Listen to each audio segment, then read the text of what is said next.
Hola, mi amigo querido. Grabo esta lección desde la ciudad de Guatemala mientras espero mi vuelo para Miami y de ahí a Buenos Aires. Salomón un día dijo que hay tiempo para todo, tiempo para trabajar y tiempo para celebrar. Bueno, el pueblo de Israel había terminado la construcción del templo y la reconstrucción de los muros de la ciudad.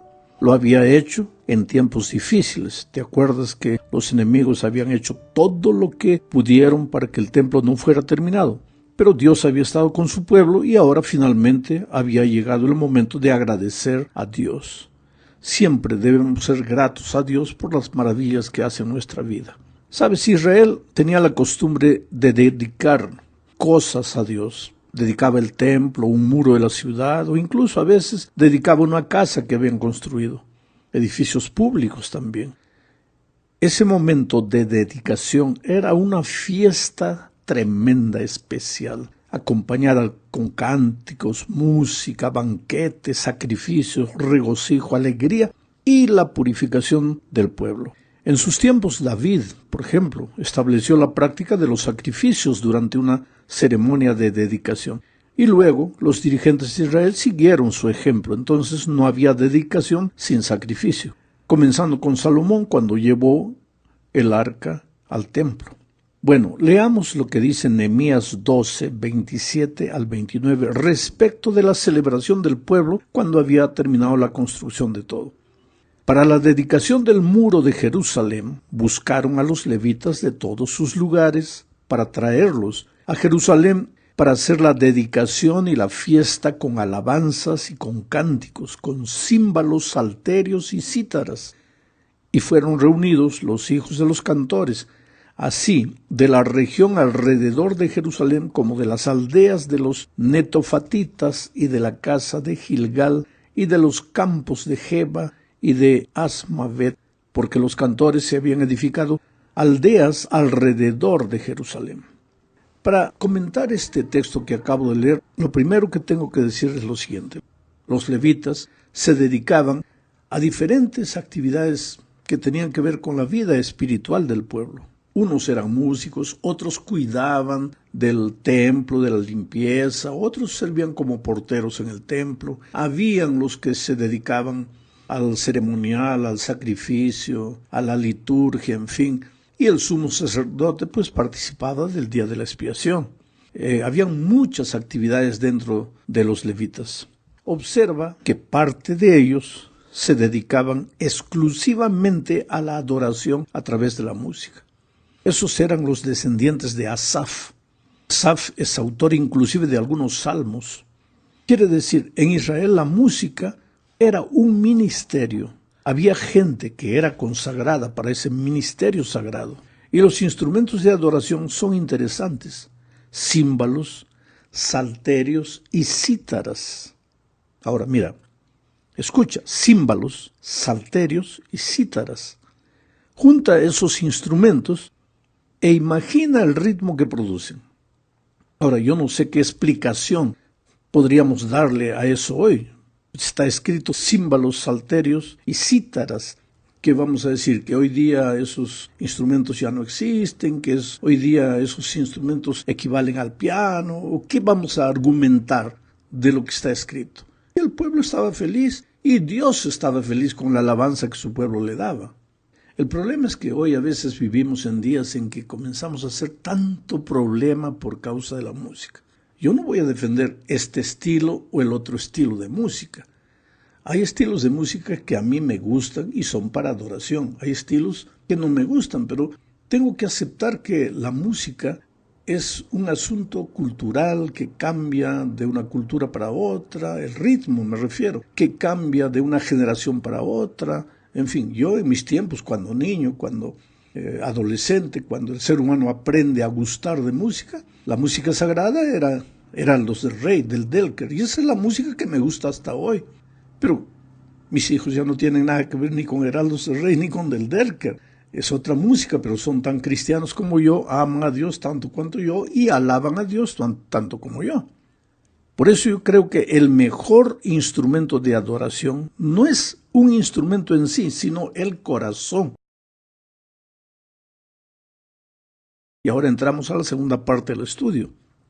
Justamente por eso el versículo 30 de Nehemías 12, estamos estudiando el capítulo 12 de Nehemías, dice: y se purificaron los sacerdotes y los levitas, y purificaron al pueblo, y las puertas, y el muro. Esto es interesante, porque para Israel el tiempo de adoración no era solo tiempo de emocionarse cantando, sino en primer lugar tiempo de purificación. La palabra purificación en hebreo es la palabra nisdak, la misma que se usa en Daniel 8:14, cuando se dice que el santuario será purificado. La purificación del santuario, tú sabes, era el día del juicio para Israel. Era un día de introspección, de entrega, de autoexamen y de consagración. Pues esa debería ser la actitud de todo verdadero adorador, porque no se adora solo con la boca, sino principalmente con el corazón. Para entender mejor este pensamiento, leamos Primera de Juan, capítulo 1, versículos 7 al 9. Dice así: pero si andamos en luz como Él está en luz, tenemos comunión unos con otros. Esto es interesante, porque si tú te consideras un hermano que quiere lo mejor para la vida de la iglesia, un hermano sincero que piensa que el ritmo del mundo está entrando a la iglesia, y tú quieres andar con Cristo y quieres llevar a la iglesia a andar con Dios, entonces lo primero que tienes que hacer es tener comunión unos con otros. Quiere decir, si comienzas a atacar a los otros, entonces tienes que revisar tu concepto de qué significa andar en la luz como Cristo está en la luz. ¿Qué significa andar con Cristo? Vuelvo a leer: pero si andamos en la luz como Él está en luz, tenemos comunión unos con otros, y la sangre de Jesucristo, su Hijo, nos limpia de todo pecado. Si decimos que no tenemos pecado, nos engañamos a nosotros mismos, y la verdad no está en nosotros. Aquí se está hablando de la naturaleza pecaminosa. Es por eso que antes de adorar debemos purificarnos, o mientras adoramos debemos tomar la adoración como un acto de purificación, de entrega, de confesión, de perdón a Dios. ¿Por qué? Porque todos pecamos. La Biblia dice: no hay justo ni siquiera uno. Todos pecamos, estamos destituidos de la gloria de Dios. Y aquí Juan dice: si decimos que no tenemos pecado, nos engañamos a nosotros mismos, y la verdad no está en nosotros. Es que desde que Adán y Eva cayeron, todos ya venimos al mundo trayendo la naturaleza pecaminosa. Y aunque nos convertimos, vamos a cargar esa naturaleza pecaminosa hasta el día de la venida de Cristo. Por lo tanto, todos pecamos. Por lo tanto, todos necesitamos adorar y hacer del momento de adoración un momento de purificación, no de crítica, sino un momento de adoración. Sigo leyendo: si confesamos nuestros pecados, Él es fiel y justo para perdonar nuestros pecados y limpiarnos de toda maldad. Esas dos cosas son protagonizadas en la vida del cristiano por el Evangelio. Primero, el perdón. Cuando tú vas a Jesús, Él te perdona. Pero no se queda en el perdón. Ahora viene la transformación. Él te purifica. Porque ¿de qué serviría para ti que solamente Jesús te perdonase, pero continúas viviendo en el pecado? No. Él te perdona, pero para que vivas ahora una vida correcta, una vida piadosa, que andes en sus caminos. Y por eso, junto con el perdón, viene la purificación. Y todo esto tiene que ver con la adoración, porque en el momento que adoras, no solamente cantas palabras que salen de tu boca, sino cantas oraciones que salen de tu corazón. En el momento de la adoración te consagras a Dios. Esto tiene que ver con el tercer punto de nuestro estudio. Aquí veremos que el pueblo de Israel, por ocasión de la dedicación de los muros, tenía dos grandes coros. Parte del servicio de adoración en la época de Nehemías fue crear dos coros de acción de gracias, de alabanza, de loor a Dios. Estos dos coros recorrían Jerusalén, la ciudad toda, cantando, los barrios aledaños, todo, cantando acompañados de instrumentos. Comenzaban en el mismo lugar los dos coros, luego se separaban y cada uno iba por una dirección diferente alrededor de los muros de la ciudad. Un grupo en la época de Nehemías estaba dirigido por Esdras, iba adelante, el otro tenía a Nehemías. Entonces cada líder espiritual estaba con uno de los grupos. Los dos coros se reunían una vez más en la puerta del valle y desde allí entraban en el templo. Los sacerdotes que tocaban las trompetas cerraban cada procesión. Una vez que los coros ingresaban al templo, se paraban uno frente al otro. Era una procesión, un culto de adoración extraordinariamente bellísimo, bien organizado. Ahora, lo que debemos recordar es que mientras los coros cantaban, el pueblo no se limitaba a escuchar la música para después decir, oh, qué bonito, qué maravilloso. No, no, no. El pueblo no participaba de la adoración solo para decir, me gustó o no me gustó, sino que mientras que los coros cantaban, el pueblo se recogía en oración, uniendo sus pensamientos a las palabras de los himnos. Esa es la manera correcta de adorar a Dios. La música en la iglesia no es para adorar al ser humano, sino para adorar a Dios. Dios es el objeto de la adoración. ¿Sabes? Esto es difícil de entender en un mundo donde el objeto de adoración se ha vuelto la criatura y no el Creador. Por eso el ángel de Apocalipsis 14 aparece en el cielo diciendo, temed a Dios y dadle gloria. ¿A quién? A Dios, porque la hora de su juicio ha llegado. Y adorad a aquel que hizo el cielo y la tierra, el mar y las fuentes de las aguas. El problema es que nosotros vivimos en la época de las celebridades. Queremos hacer de los seres humanos celebridades, de un pastor una celebridad, de un cantor una celebridad. Y no es así. Nosotros los que predicamos la palabra a través de la palabra hablada o de la palabra cantada, somos instrumentos de barro en las manos de Dios. Nuestra misión es llevar a las personas a Jesucristo, no traerlas hacia nosotros. En la cuarta parte de este estudio, veremos la importancia del sacrificio en la adoración de Israel. Leamos lo que dice Nehemías 12:43. Y sacrificaron aquel día numerosas víctimas y se regocijaron porque Dios los había recreado con grande contentamiento. Mira, el sacrificio, la alegría, el gozo, todo era porque Dios los había recreado con grande contentamiento. El texto sigue diciendo, se alegraron también las mujeres y los niños, y el alborozo de Jerusalén fue oído desde lejos. Hablemos un poco de los sacrificios, querido. El tema central de la Biblia es el Evangelio, y el Evangelio es la gran noticia de que a pesar de que caímos en el pecado y estamos condenados a muerte, hay salvación para nosotros. Ahora, un tema que en la Biblia corre paralelo al Evangelio es el tema de los sacrificios. No hay Evangelio sin sacrificio, no hay salvación sin entrega. ¿Pero qué es el sacrificio? Cuando pensamos en un sacrificio, la primera idea que sube a nuestra mente es la muerte y el derramamiento de sangre de un animal. En cierto sentido es así, solo que las palabras originales hebreas que encierran la idea de sacrificio se refieren más al hecho de acercarse o aproximarse que al hecho de morir. Ya en griego la palabra sacrificio expresa la idea de un regalo ofrecido con amor, más que la idea de muerte. Tú sabes que la primera vez que encontramos la idea de un sacrificio en la Biblia es en Génesis 3. Génesis 3:21 dice, Jehová Dios hizo para el hombre y su mujer túnicas de pieles y los vistió. En este versículo está encerrada la idea del primer sacrificio. El relato no dice explícitamente que un cordero fue sacrificado, pero ¿de dónde habría salido la piel para las túnicas si no hubiese sido sacrificado un cordero? Pero nota la idea principal, no es la muerte del cordero, sino el propósito de la muerte. ¿Por qué Adán y Eva se escondían? Porque estaban desnudos. Entonces la idea del sacrificio es vestirlos y traerlos de regreso al Padre. ¿Cuál es la lección? Que Dios te ama. No importa lo que hayas hecho o cómo estás viviendo, Dios te ama y no descansará hasta tenerte de vuelta en sus brazos. ¿Fue necesario que Cristo muriera para eso? Pues Jesús murió. Pero el objetivo final del sacrificio de Cristo no era la muerte en la cruz solamente, sino traerte de regreso a ti. Por eso Jesús intercede por ti y por eso el Espíritu Santo trabaja constantemente en tu corazón.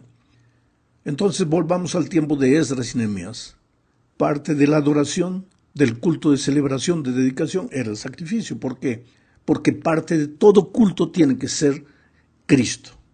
Su muerte en la cruz, lo que Él hizo para salvarnos, la manera como Él se entregó para traernos de regreso. Es por eso que no puede haber culto sin Cristo, No puede haber dedicación sin Cristo. No puede haber una ceremonia matrimonial sin Cristo. Una ceremonia fúnebre sin Cristo. No puede haber una fiesta de 15 años sin Cristo. No puede haber nada sin Cristo. El centro de la predicación es Cristo, el centro de la vida del cristiano es Cristo. Bueno, llegamos al fin de este estudio.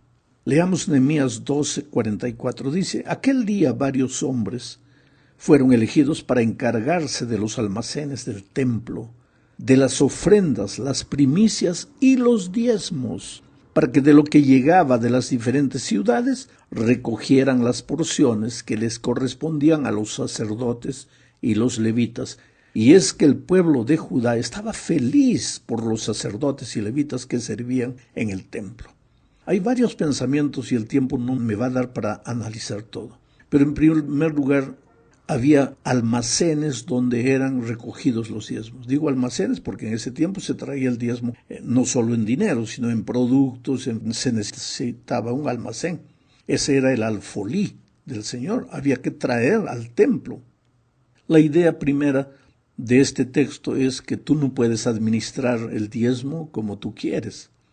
No puedes separar el sagrado diezmo y decir, bueno, esto le pertenece a Dios y ahora yo lo voy a distribuir como quiero, le voy a dar a un pastor, le voy a dar a un evangelista, le voy a dar a los pobres. No.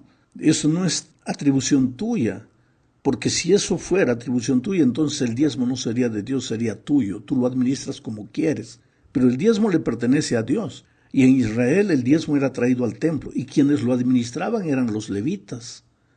¿Y para qué? Para la manutención de los levitas en el ministerio sagrado que involucraba la música, la exposición de la palabra, el ceremonial del templo, el cuidado del templo, en fin, todo eso. En segundo lugar, el diezmo en Israel era la expresión de la alegría, del júbilo, del gozo de la salvación. Para ser fiel en el diezmo, primero tienes que entender lo que el Evangelio hizo en tu vida. Pero para eso tienes que ver al Evangelio en su esencia, no como un fardo de obligaciones que tienes que cumplir, sino como una experiencia de comunión con Cristo, una experiencia que te proporciona gozo, alegría, y el fruto de ese gozo, de esa alegría, es pues la devolución a Dios de lo que es de Dios. En tercer lugar, querido, mucho cuidado porque en nuestros días aparece mucha gente golpeando a la iglesia, criticando a la iglesia, criticando a los líderes, criticando a la organización, a la estructura de la iglesia y después pidiendo dinero para ellos. Muchos han descubierto que esa es una manera bonita de vivir, fácil de vivir. Predicas y cuanto más golpeas a la iglesia, cuanto más golpeas a sus líderes, entonces más posibilidad de que ellos reciban dinero. Y hay mucha gente pues que no ha entendido el Evangelio, no ha entendido lo que es la iglesia y el espíritu de crítica, de condenación que se ha apoderado del mundo hoy también se transmite a la iglesia. El espíritu sindicalista que domina afuera se mete a la iglesia porque ¿quiénes son los miembros de la iglesia? Los hermanos que estamos afuera. Venimos a la iglesia trayendo ese espíritu. Entonces todo es condenación, todo es crítica, todo es juzgar por apariencias, porque alguien dijo, porque alguien no dijo. Y tu comunión con Cristo desaparece. Porque si tú realmente le entregaste la vida a Jesús, Jesús dice que Él es la cabeza y su iglesia es el cuerpo. Y la sierva de Dios dice, Dios no dirige un hombre acá, otro allá. No dirige ramas separadas, dirige un movimiento. Y entonces ese movimiento puede ser débil o defectuoso. Pero es la niña de los ojos de Dios, no la toques. Es la iglesia de Dios en esta tierra imperfecta, caminando hacia la perfección maravillosa que Cristo tiene para nosotros. Cada día, día a día, en oración y en consagración, a veces cayendo, levantando, muchos cristianos, pero confiando en el poder de Jesucristo, en el poder restaurador del Evangelio y siguiendo adelante. Que Dios te bendiga ricamente. Un abrazo.